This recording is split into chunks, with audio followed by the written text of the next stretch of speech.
weekend. And that has been famously popular response from families and staff alike.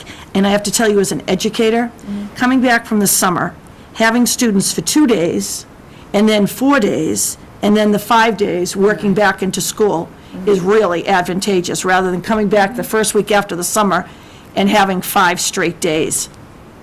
It works. But I appreciate, I think you might be looking creatively at this, try to find another day. Yeah, I'm just trying to be sensitive, because I think this is, the thing is, I think we all know that, the Jewish community isn't a huge part of our population, so I'm sensitive to the survey results being high, even though Good Friday's in there as well. I think Good Friday is, from what I understand, is kind of celebrated later, from my knowledge of it, and I'm a little bit less knowledgeable about Jewish holidays, but that day is important to them, and because our leaders have said it's important. I just want to be. It just seems, we did have a big reaction with the snow, and that gets all hyped up that was a historic snow year, and I think our administrators did great with it, and we limited our days quite a bit. The chances of that happening next year are, slim. So I just, I don't know, I don't feel all that comfortable about taking this day back. And so one other thing, and I appreciate that, is that I think it's important, I don't know if I stressed it enough, I personally write to the teachers about this issue, and I've educated 5 athletic directors on this issue, that there are not practices. I educate the entire Bay State League, if the truth be told.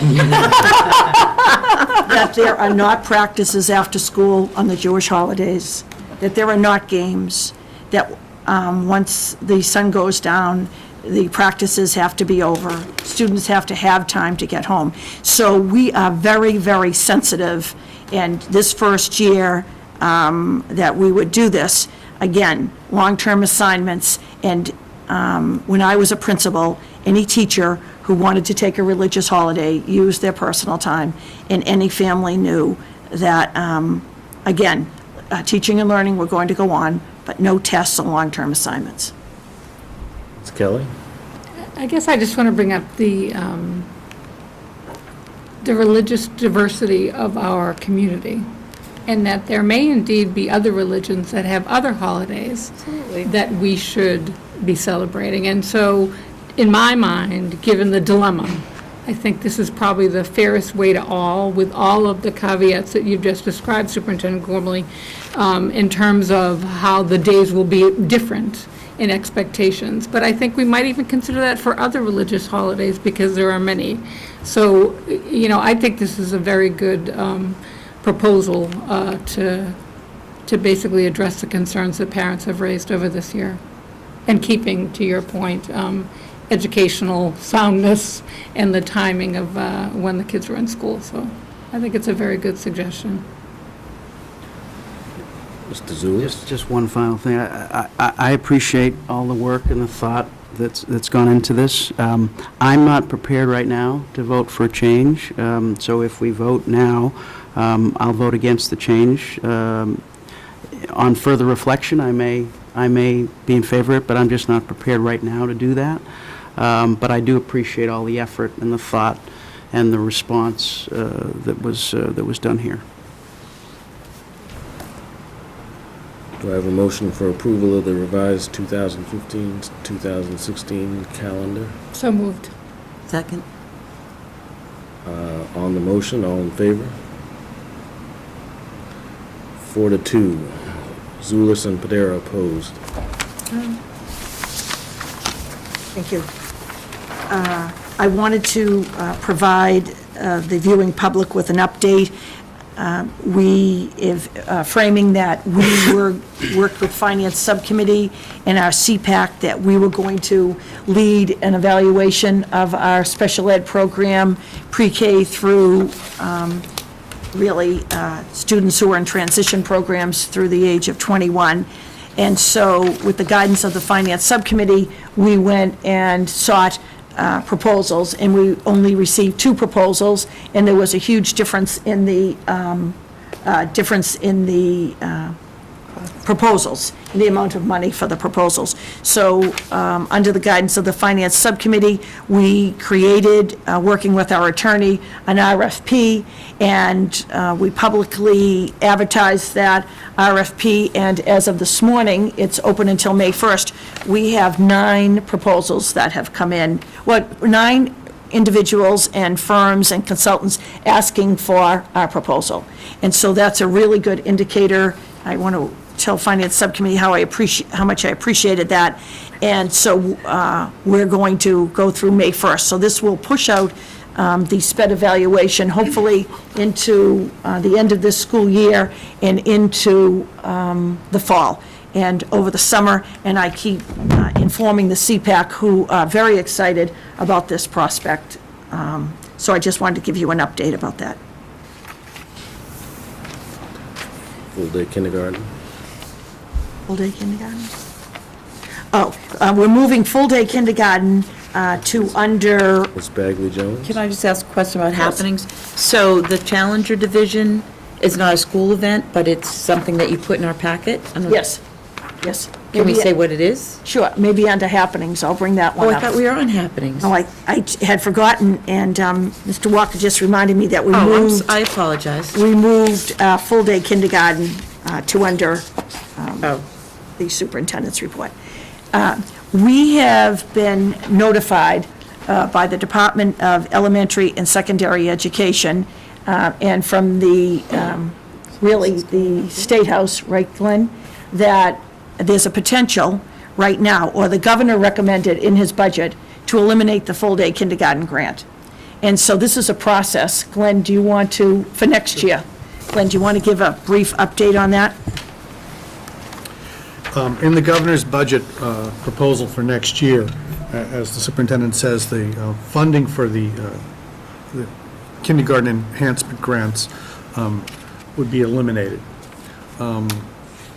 Today, a letter is going out. Ada Rose Marin, who is our full-day kindergarten consultant, drafted a letter that is going out through the PTOs to parents. We'll link to it in the superintendent's e-blast, urging people to contact their legislators about this issue. The full-day kindergarten grant is important to introduce kindergarten into a lot of districts. We get $150,000 a year, or we did until this year, till the 9C cut brought it back to $120,000. And it's an important part of the program, and being able to afford the program. The rationale behind eliminating it was that students we would get additional Chapter 70 funding for students if we didn't have the grant. The issue is, if you don't have tuition, you do get additional Chapter 70 funding, but it's not enough to make up for the loss of the tuition and the grant. The tuition and the grant to Milton bring in about $1.1 million a year. The additional Chapter 70 funding we would get, which would be a year in arrears, would only be about $850,000. So the only way to make this basically self-supporting is we would have to come up with $1.1 million for next year to fund the program entirely by ourselves, and then $250,000 a year from that point onwards to sustain the program. That's to sustain it without tuition. If you charge tuition, you don't get any Chapter 70 funding for that second half of the, we get Chapter 70 funding based on half days for the kindergarten students. If you charge any tuition, you don't get Chapter 70 funding based on full days. So it's a bind. For a lot of communities, they can do this because their Chapter 70 is sufficient. Milton is one of those communities that's very disadvantaged under the Chapter 70 formula. We've heard that before, that allegedly the minimum share of foundation budget that's supported by Chapter 70 funds is 17.5%. Milton is one of those communities that doesn't even get that. They're on a very slow catch-up schedule to try to bring us up to the minimum, which is an interesting concept, that you have to work your way up to the minimum. So our funding for Chapter 70 is so marginal that, in fact, this doesn't make any sense for us. Some of the larger cities, for instance, don't need tuition because the Chapter 70 money per student is sufficient to actually fund the program. So This will be in front of the Joint Ways and Means Committee meetings, which are coming up Tuesday and Thursday of next week, as the House crafts its budget and the Senate crafts its budget. And there is a push from supporters of full-day kindergarten across the state to try to get the word into our legislators to say that full-day kindergarten grant funding is an important part of school funding, and that full-day kindergarten, of course, is an important part of the educational life of these children. So keep an eye out. You will see through the PTOs and through the superintendent's e-blasts notices about this, where to contact your representatives, and with some sample talking points, a sample letter to go out to encourage them to restore the full-day kindergarten grant. So to that point, we had Milton resident and advocate, thank you, Glenn, Ada Rose Marin, come to the PTO presidents. And so Ada Rose Marin is communicating with the PTO presidents, giving them a data sheet on the importance of this full-day kindergarten grant to the Milton Public Schools, and giving them the names and addresses of our legislative delegation, so that, why we're reaching out to the entire Ada is working through the PTO presidents, is that individuals who might not have rising kindergartners all understand the value of full-day kindergarten and how important these funds are, so that everyone understands we rely on the funds and the tuition to run the full-day kindergarten program. And so I told the story that we were charged by one of your peers, Bern Lovely, I can still hear his voice raising, and he said, implement full-day kindergarten, but it has to be self-funded. And through the grant and the tuition, that's what's enabled us to do that. And we have 98% Milton Public School parents vote with their feet. They're very smart consumers. And we have 98% of our kindergartners in full-day kindergarten. And so that's really a testimony to the program. And I know that when Ada Rose Marin communicates with families of, and all citizens, that they'll be able to speak up on the importance of these funds. So, Just to add that for those parents who are looking at kindergarten next year, should we lose the grant, in order to make up the money to fund the program, tuition, which we had set at $3,700 for next year, would have to rise by approximately $600 to $4,300, again with the sliding scale that we implement for families in need. That would be the effect on potential the potential effect on tuition next year. When we voted the kindergarten tuition last November, the sheet did say that at the time, subject to funding of the grant, and that without the grant, it would be about $4,350 for tuition. It indicates it would be about $4,300, but in any case, it's a not insubstantial rise in tuition for full-day kindergarten, should we lose the grant. so I think that would certainly be the impact, but in order for that to actually be the tuition, the superintendent would have to make a recommendation, and the school committee would have to approve such a recommendation. But Dr. Pavlicek, can you talk a little bit about the budget process? Because I understand there's some time sensitivity, and I'm not sure that the schedule that we've articulated gets us there. If we're looking to influence the budget process by interested constituents writing letters, how quickly do we need to do that? Quickly. As I said, the first meetings of the Joint Ways and Means meetings for House and Senate on the budget are next week, Tuesday and Thursday of next week. I saw the communication from Ada Rose Marin today. It went out to the PTO presidents today. Hopefully we'll get that out. We'll get a notice out in tomorrow's e-blast about this. We're giving email and phone contacts. At this point, that is probably preferable to mailing things in through snail mail, although faxes, as becoming antique as they are still good at that. It's much, you have to pick up a fax and throw it away. Email, you can just hit delete. So faxes are actually really good with legislators. So, I mean, but it is time sensitive. Really, this is something that needs to get done realistically, the next week or so, to get, get the word out. So we're working hard to get that word out. So in closing, you heard Ms. Hughes. Ms. Sheridan? I was Excuse just me. going to ask, because there might be people who don't have children in the schools that would love to be able to support this venture. So is there a way to get that information if you don't get your email blast or you don't, how can we post that? Can we put it on the webpage or Yes, something to We'll put it to on share tomorrow with morning. Good.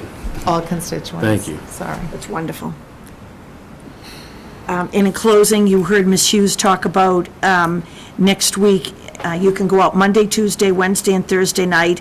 Posted on the front of the webpage will be which school, PS Monday night, Glover and Milton High School Tuesday, Cunningham Wednesday, Tucker and Collycott Thursday, and you'll see 4,000 pieces of student art sampled that you saw tonight. And they'll give you a passport too, and you can have your passport stamped at each school. And you will see very proud students and families at each of those schools that night. Very briefly, I want you to circle on your Mr. Zulis? calendars. I was just going to Oh, ask, excuse me. what time is it? Great. 5:30 to 7:30 on Monday night at the PS. Glover, 6 to 7:30 on Tuesday night. Milton High School, 6:30 on Tuesday night. Cunningham, 6 to 7:30 on Wednesday night. Tucker, 6 to 7:30 on Thursday night. And Collycott, 6:30 to 7:30 on at Collycott. We'll put those all up on the web. And the Collycott One Book Adventure Night, very moving experience, is Thursday night. So that's 2 events. You won't be able to get a parking space on Edgehill Road that particular night, a very moving night. Circle on your calendars. This is very exciting news. The MFE told me today, 110, was that the email? 110 nominations for the Teacher of the Year.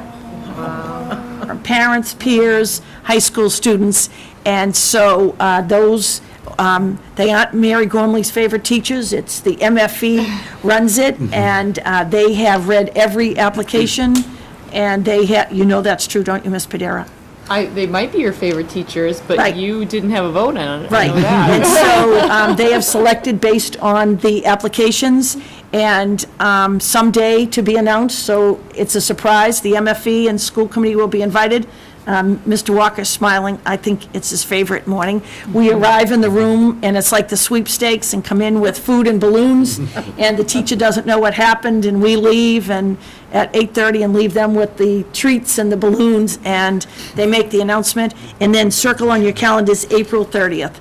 These individuals, I've seen families come from Washington and Florida and Illinois for the ceremony when the MFE recognizes these 6 teachers of the year, 1 from each school, and 1 teacher who has demonstrated leadership skills in the name of one of our prior superintendents, Dr. Mary Grosser O'Neill. So circle that night on your calendar. Another night to circle on your calendar, April 16th, a friend of the Milton Public Schools, nationally recognized in building resiliency in children and helping families through crisis, Dr. Maria Trozzi. And Maria is a friend of the Milton Public Schools. Every time we need her, she's there within 24 hours. She lives in neighboring Dorchester. We're the proud recipients of her first grandchild at the Collycott School. And Maria Trozzi was at Columbine. And she's called across the nation to go to schools, and she's going to speak to Milton Public School parents and any citizens who want to attend at the PS Auditorium at 7 o'clock on April 16th on building resiliency in your children.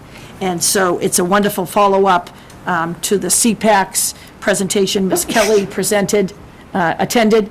It was phenomenal. I told the CPAC your feedback, and we're going to check with Milton Cable that was filmed and it's going to be replayed, but we had 100, at least 100 in the audience. Yeah, good.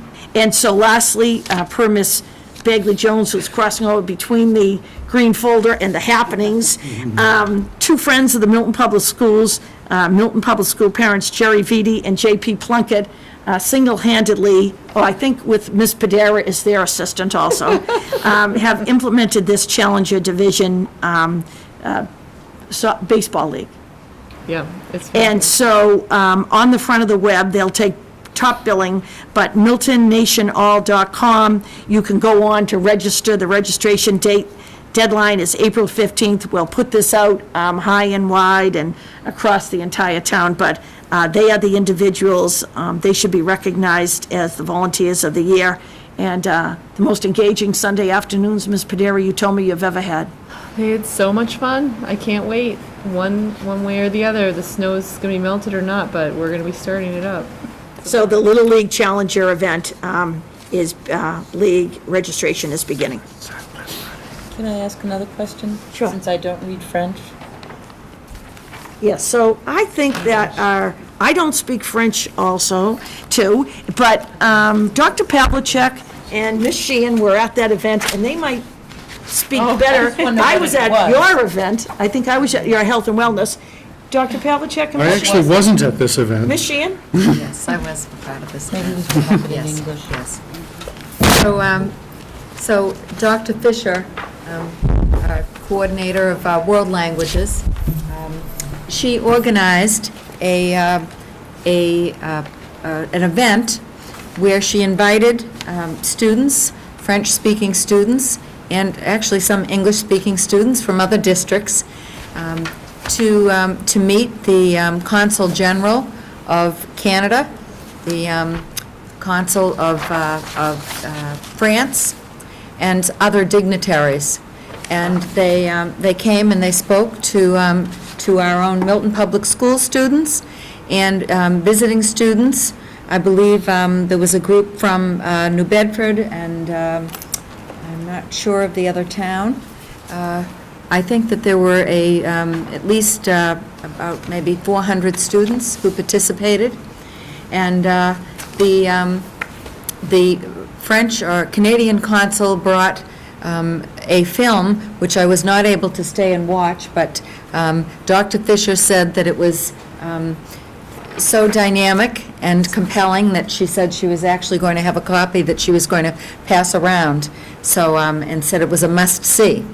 So the students participated in a number of activities and games, and the idea was to celebrate countries of the world that speak French. Thank you.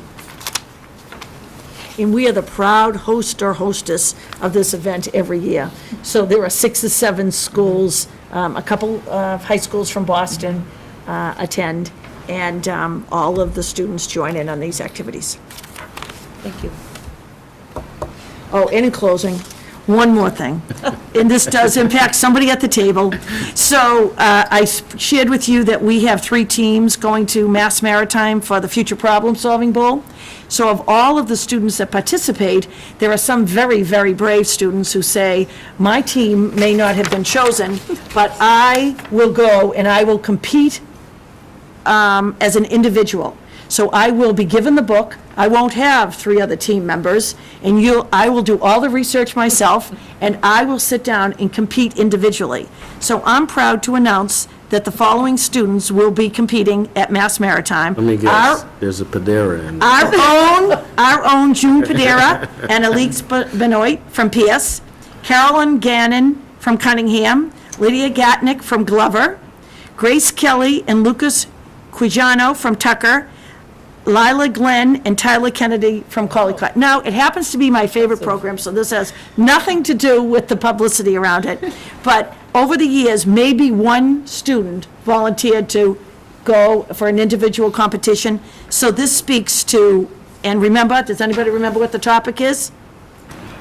I should know. I have a lot of topics. If Becky doesn't know, none of us have. Enhancing, really. enhancing human potential. So big round of applause for those students. Okay, I will just say one more thing about future problem solvers. When your 11-year-old starts using the word propaganda well and correctly while reading the Boston Globe, you know there's something about problem solvers. It's the right program to have in our schools. Ms. Kelly? Did we do the minutes? No, we didn't. Okay. I put that under Thought I- the chairman's report, since we didn't do it at the beginning. Okay, chairman's report. Michael? Yes.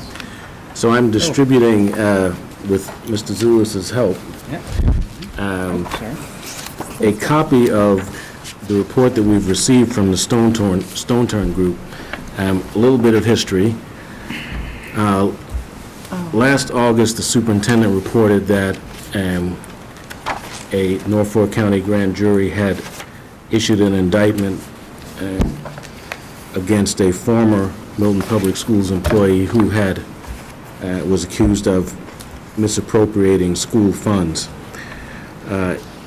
Even prior to that, of course, this came to our attention in late 2013, and immediately we began the process of looking for an accounting firm that could assist us in looking at some of the issues that this raised. And I'm pleased to announce that we did find the Stone Turn Group, which has an excellent record with regard to experience with municipal finance and schools finance. Specifically, what we asked them to do was to review our policies and procedures regarding the collection of funds from students and participants in our sponsored programs, to evaluate existing cash management practices and assist in creating a comprehensive policy, and to test a sample of expected payments by students and program participants over the previous 5 years.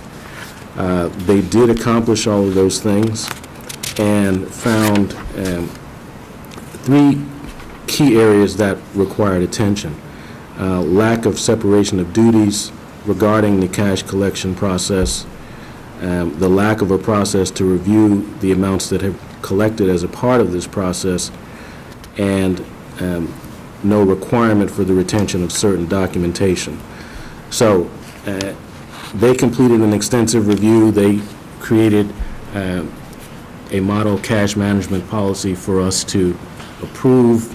That was reviewed by our policy committee, and we did approve a cash management policy on the recommendation of our policy subcommittee. So this report will be posted tomorrow on our website, but I believe that we accomplished the purpose we set out to accomplish, which was to ensure that we had taken every step possible to ensure that this type of situation would not occur again. So this is just for information. Any questions? Looks great. Thanks. Next is a request by the superintendent to appoint a new director of pupil personnel services. You have in your package a memo from the superintendent that requests that Tracy Grandow be appointed. I'm going to add the words in that first sentence, effective today, March 27th, I'm recommending Tracy Ann Grandow for the position of Administrator of Pupil Personnel Services at an annual salary of $105,000. This individual was interviewed by 2 screening committees. We were well represented by our own Rebecca Padera. That screening committee recommended to the finalist screening committee, Ms. Grandow. I think it's important to point out that our CPAC chair was also on the initial screening committee and supports this recommendation, as do all of our principals. So it seems to me that it's probably safe to say we have the right candidate. May I say something? Superintendent? There's one mistake. Ms. Padera served on both screening committees. That's my mistake. So her name should be on the final screening committee. And Ms. Grandow will begin on July 1st. As soon as we vote. Okay. Any further discussion? We do. Do I have a motion? So, did you make the motion? It's so moved? So moved. Moved and seconded. Could Ms. you just Kelly? repeat the motion, please? The motion is to appoint Tracy Ann Grandow for the position of Administrator of Pupil Personnel Services at an annual salary of $105,000, Effective July 1st. effective July 1st. And just on the salary, that's not a Unit B position. No, it came out of the union as a result of the previous collective bargaining with MEA. And is there a number of days, well, let me back up. Is there a contract that will follow this appointment? Yes. That we will then, because then I will stop asking any questions? Yes. Okay, thank you. A letter. On the motion, all in favor? It's unanimous. Thank you.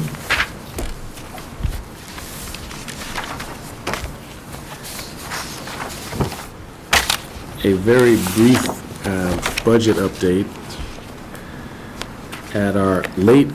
In our last meeting, Dr. Pavlicek reported that the warrant committee had voted to restore $120,000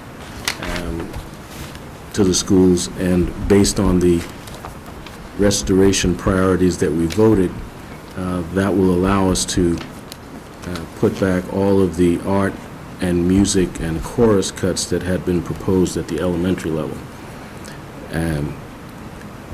And hopefully with a few more funds, we'll be able to get to the second, it's actually the third priority, but we had a different strategy for STEP with regard to the Milton middle school and high school electives in art, music, and so forth.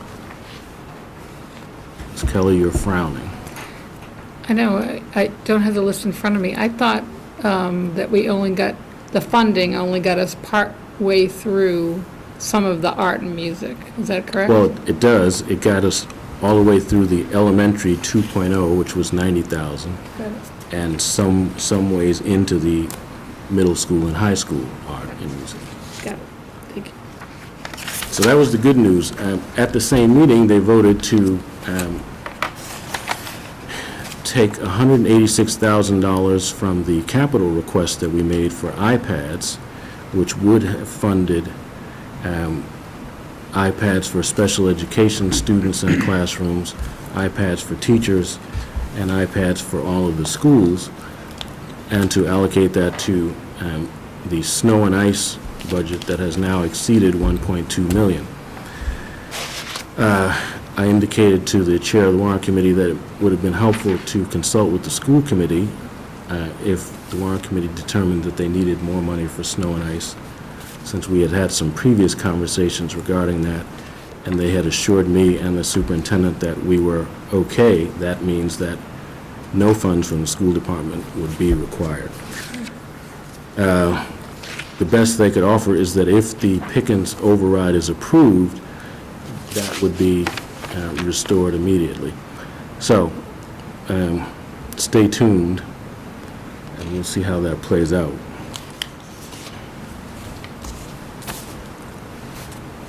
Do I have a motion to approve the June 25th, 2014 minutes? So moved. Second. Moved by Mr. Zulus, seconded by Ms. Padera. Is that Ms. Padera?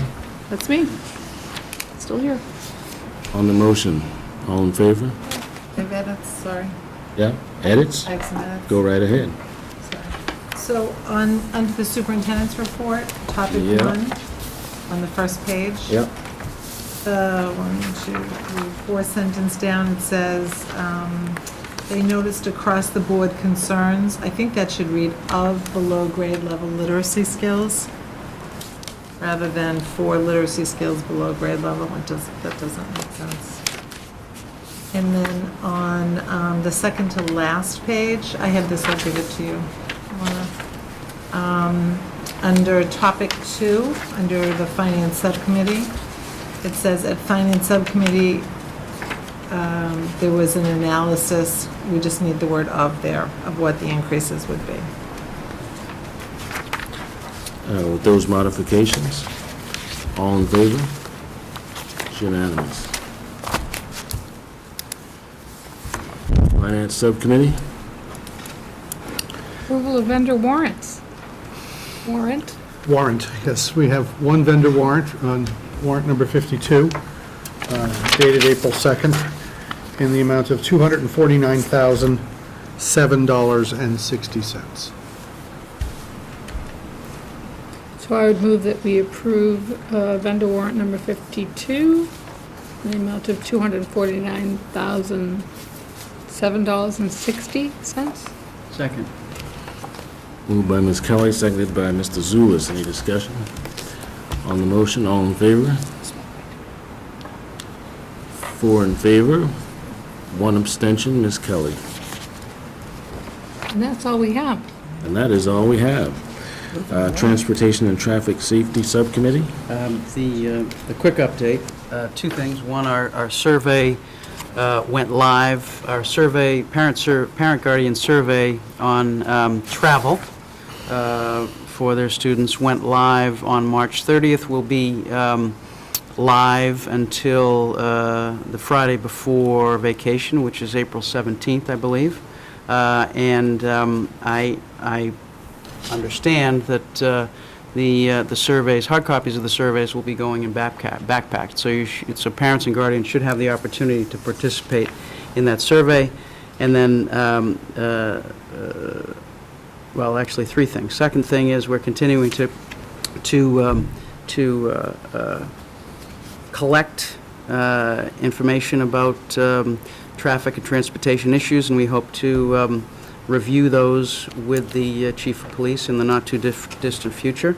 And then third, May 6th is Walk and Bike to School Day, and so we are hoping to work with the schools to generate as much interest, enthusiasm, and publicity in that as possible. That's the update.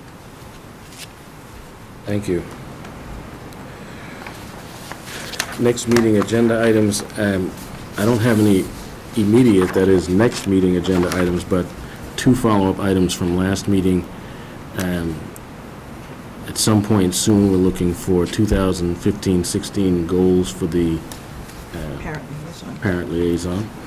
And we talked about some recommendation for professional development, ELL professional development for guidance counselors and adjustment counselors.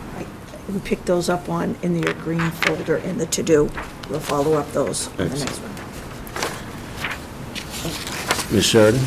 Could we possibly add a facility subcommittee report at the next meeting, please? Absolutely. And if I might, to your point, when we sent the presentation on internal data, we sent the attachment to the school committee members, and if any school committee member has question on that internal data, and I'll work with you when you want the complete presentation. Great. Entertain a motion to go into executive session, not to return to public session, for the discussion of 3 items, one of which I'm adding. A negotiation strategy for, actually the order in which we're going to take them is collective bargaining strategy for AFSCME, negotiation strategy for non-union contracts, and a request for a hearing before the school committee from a parent. So moved. Second. On the motion, this is a roll call vote. Ms. Kelly? Yes. Ms. Bagley Jones? Yes. Mr. Zulus? Yes. Ms. Padera? Yes. Ms. Sheridan? Yes. Mr. Walker, yes. Folder.